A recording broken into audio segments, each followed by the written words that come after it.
all we want to do is save your life. Oh. Some of you don't make it easy. Get out of my house! Guns! I know you can run that fast.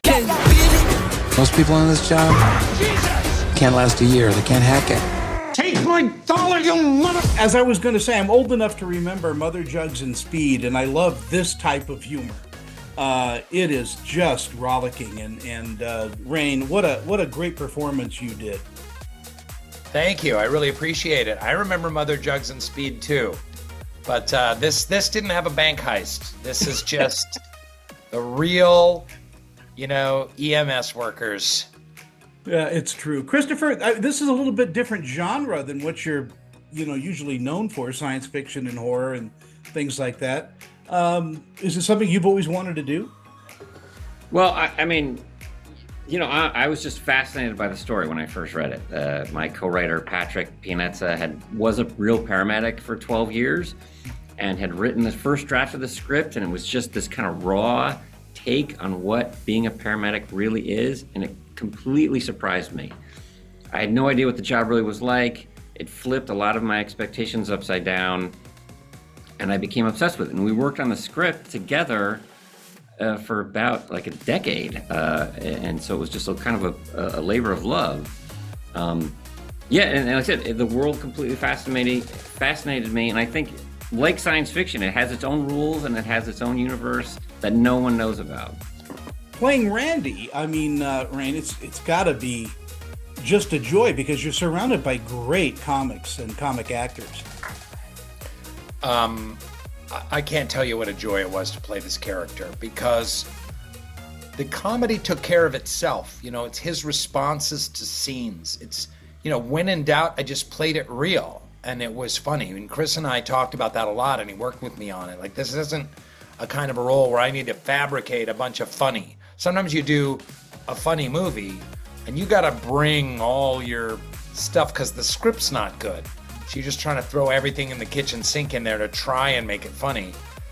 This was not the case. But at the same time, the real life world of paramedics is one moment it's hysterical and you're playing kickball and laughing and your shoe falls off and it's hysterical.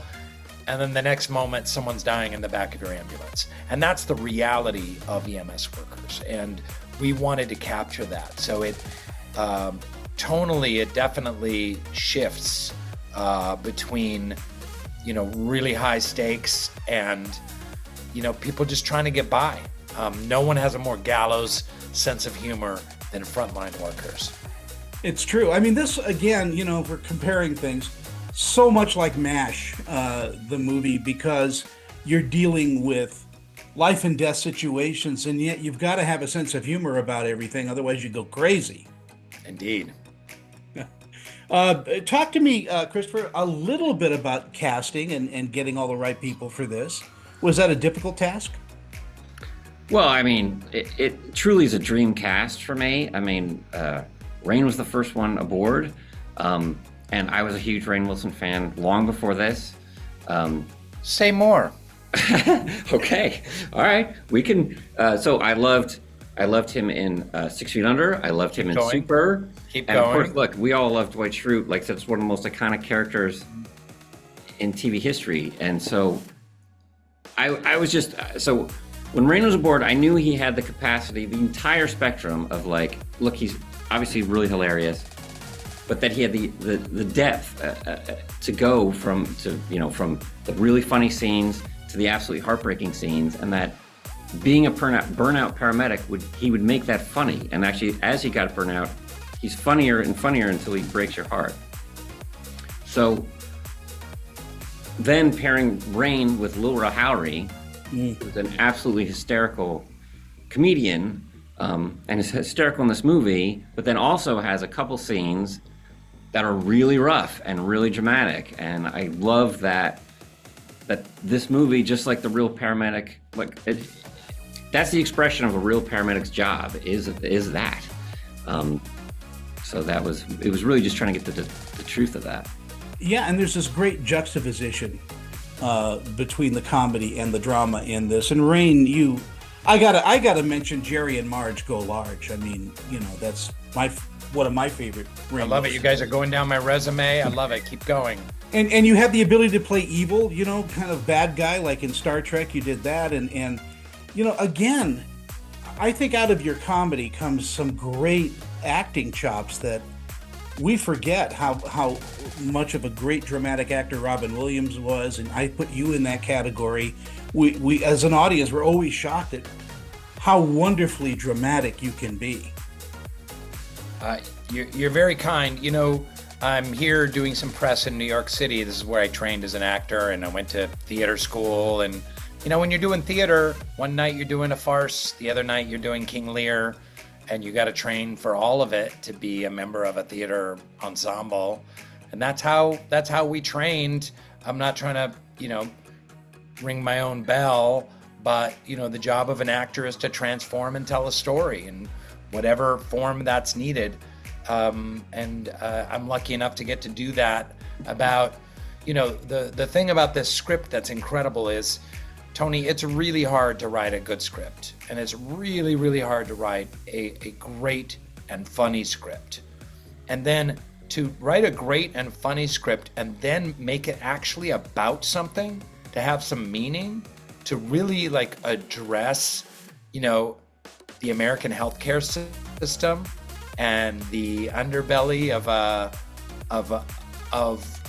American kind of healthcare dysfunction, income inequality, race stuff, at the same time as being a fun for the whole family popcorn movie. That is really the rarest of rare. And Chris and Patrick did an amazing job. And I'm so proud to be a part of Code 3. I truly, truly mean that. Yeah, it blew me away. I mean, and I can remember seeing films that, Little Big Man and things like that just always will sit with me, and this one will. And Chris, again, you did such a great job in putting all this together. Your camera was amazing. And I have to mention, the score for this is beautiful. Yeah, Max Eberl did, I think, a really remarkable job. Some of my favorite parts is, part of the movie, we break the fourth wall, and he wrote these pieces that are made up of actual medical instruments, like beeps from electronic machines and scalpel clinking. And so each piece is a different, really ornate little thing. And one of them, actually, it's a montage about death that plays for laughs, but he drove it with a ticking clock. And I just thought that was such a genius way to write the music. Rain, I'm a huge fan of yours, and always will be. That's very clear, Tony, and I really appreciate it. Did I grovel enough for you, or should I? You did, but now you can make it up to me by just getting people to buy some movie tickets, get their butts in seats, and watch Code 3.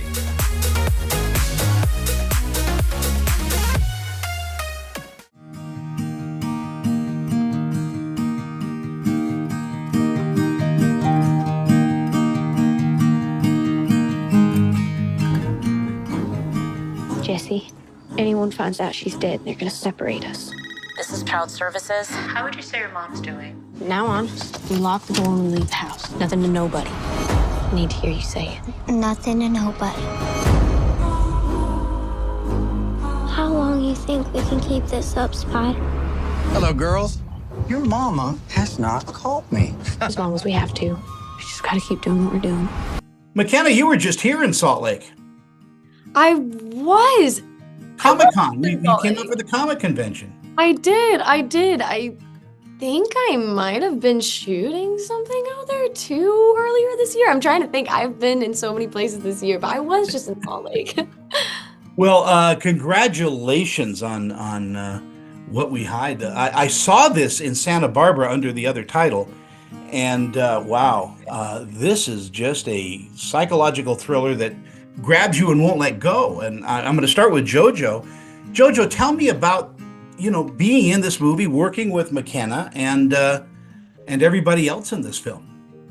Well, working with McKenna and just getting to make a bond with her was so surreal and amazing.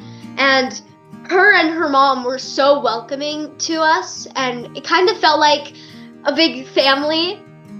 And she's so inspiring. Like, I was so happy when I first figured out like I was gonna work with her. Like, I was like, oh my gosh, I'm working with McKenna, that's gonna be cool. And I got to set and I was like, oh gosh, she's amazing. She's so sweet and talented in like every way possible. And she was really a great big sister. It was kind of like having a real big sister there because, you know, she's so caring. She loved on me so much. She gave me piggyback rides, carried me like a princess. We went to the beach together, survived hurricanes and lightning, and we went through so much together. I felt like we had really kind of became a little family. Well, you know, when you're working with a cast like this, it's easy to become a family. And McKenna, I mean, you know, making somebody else feel great and welcomed is a big part of what, you know, we do on set. Mm-hmm. No, I completely agree. It was lovely working with JoJo and getting to be her older sister. I mean, I've never been put in that position and being the older one or being the older sister, kind of the mother role in this film. So that was different for me, but it was just so fun because, I mean, from the minute I met JoJo, it's just like, how can I not care about her and just want to protect her and just, like, I don't know, love her. I am obsessed with JoJo and always have been, always will be. JoJo Regina's #1 fan. Well, and tell me, McKenna, it's this is a totally different role from just about anything you've ever played, which is good because that always taxes an actor. But what about Spider attracted you? I thought that she was a very emotionally complex character because there's so many burdens on her, and so there was always so many layers to what I was doing or what I was thinking whenever I would go into a scene, but I was really also drawn to her bond with Jessie. I don't know, I thought that there was something so beautiful about these two sisters and about this role. It was different for me kind of playing a bit more of a mother role. I'd never done anything like that because, I mean, obviously I was like 15, 16 doing this film. And so, you know, that was different for me, and it was a new experience and such a fun, beautiful one, and I couldn't have imagined doing it with anybody other than JoJo. But yeah, I was really drawn to their bond and the opportunity to play such an emotionally complex character and portray these sisters. JoJo, what do you think audiences will take away from watching the film? I think that they'll take away that, you know, don't take for granted the good stuff in your life, because there are so many kids out there that have to go through stuff like Spider and Jessie, and they have to be strong in the hard times, and I feel like that's another element they can take away from the movie, just to be resilient and stay kind and stay caring and stay strong. McKenna, really the same question. What do you think audiences will take away from watching the film? For me, as an audience member, I feel like what I take away from the film is, I mean, it's called What We Hide, so I feel like it's kind of taking away never knowing what somebody's going through, and I mean, this story of addiction, it touches so many people's lives. And I think that it's just important to keep in perspective that you truly never know what somebody is hiding or what they're dealing with in their own personal lives. And so it's important to keep that perspective and continue to try and show compassion and positivity to that's kind of the like creed that I try to live by, is just trying to constantly interact with every person with positivity and compassion and love. That way, even if you don't really know them, you're just showing somebody love, because you never know what they're going through. My time is almost up, but I wanted to just tell you this, that, you know, as a film critic, I love independent small movies, and I am so proud of you that you still do these, that you know, are in love with movies and making movies, because some of these things wouldn't get made unless your name was attached to it. I was like, oh, I thought you were talking to both of us. Gosh. Yeah, both of you. Yes, thank you. Okay, I was like, yeah. I mean, it's I think that it's such a beautiful film, and I think that both of us were just so thankful and lucky to be a part of it. Yeah, we totally lucked out.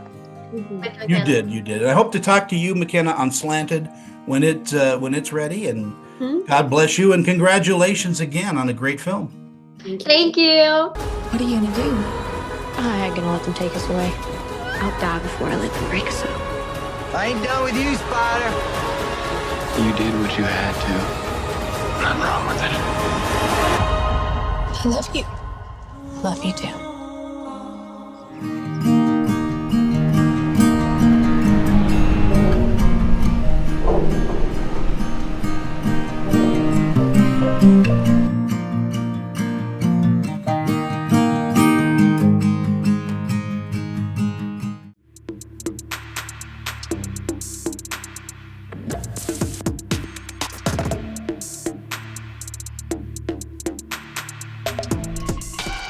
Do I look at you or the camera? You'll just look right at me. You'll just ignore the camera. Okay. There are a lot of people saying you could be the next great quarterback. I can already see it now.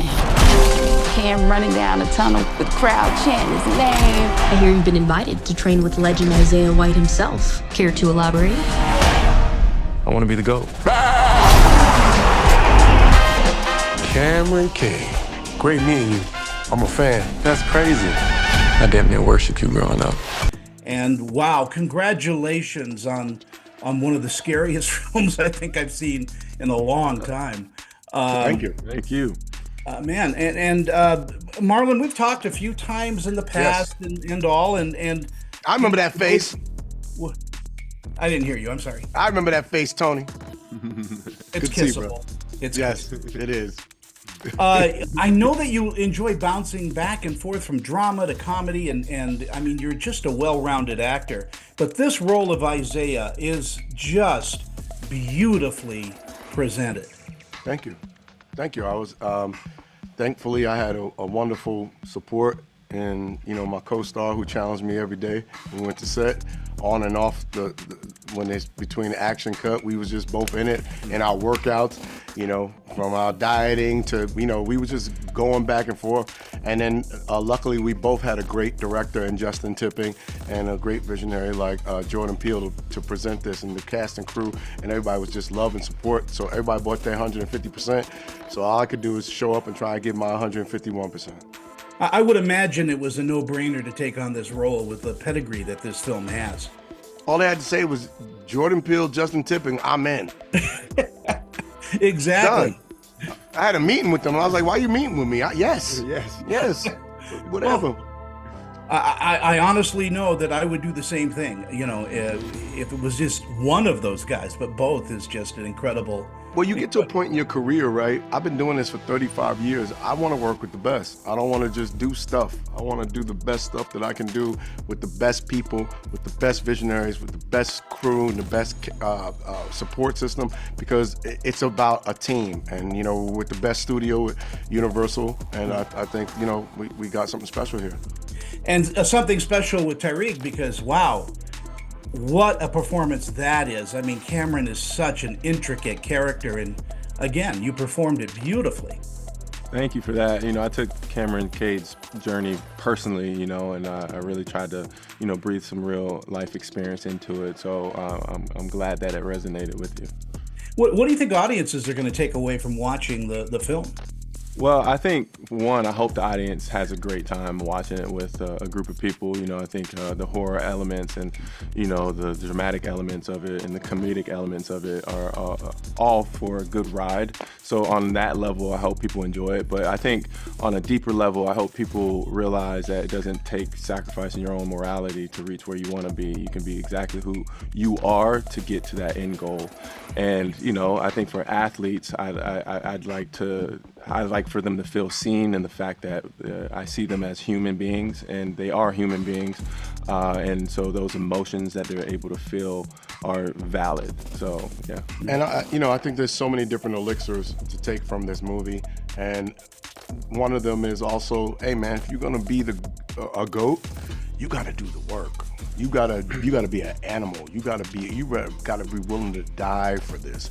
How badly do you want it? And I will tell every child that dreams to be something, it's all about the work. If you want to do that dream, you want to fill those shoes, it's about how many hours are you logging at being great at what you do. You want to be the best you could be. You look in the mirror and go, I'm not good enough. I always look in the mirror and go, I'm not good enough. So that's why I started doing stand-up when I was 38 years old, because I was like, there's more for me. And so I'm really developing into that thing that I've always wished and I'm working to be. You are and again, Keenan and Damon and Sean don't think so. Again, I got the rap, but I just love you both, and wow, what a genre-breaking film. Congratulations again. Thank you, my Tony. brother. Appreciate you. Kisses on your kissable face. And how bad does Cameron Cade want it? I ain't a killer, but don't push me. I'm not just gonna give it to you. You got to take it from me. I ain't a killer, but don't push me. What if I say no? Run. Think of it as a gift from the God. But don't push me. So what are you willing to sacrifice?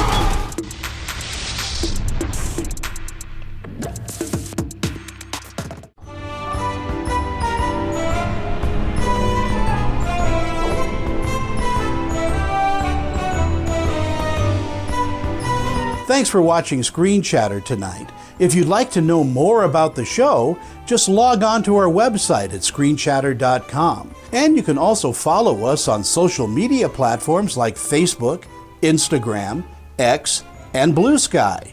And don't forget to like and follow our audio podcast wherever podcasts are available. Thanks for watching Screen Chatter tonight. I'm film critic Tony Toscano, and we'll be back next week with more previews and celebrity interviews. Thanks for watching.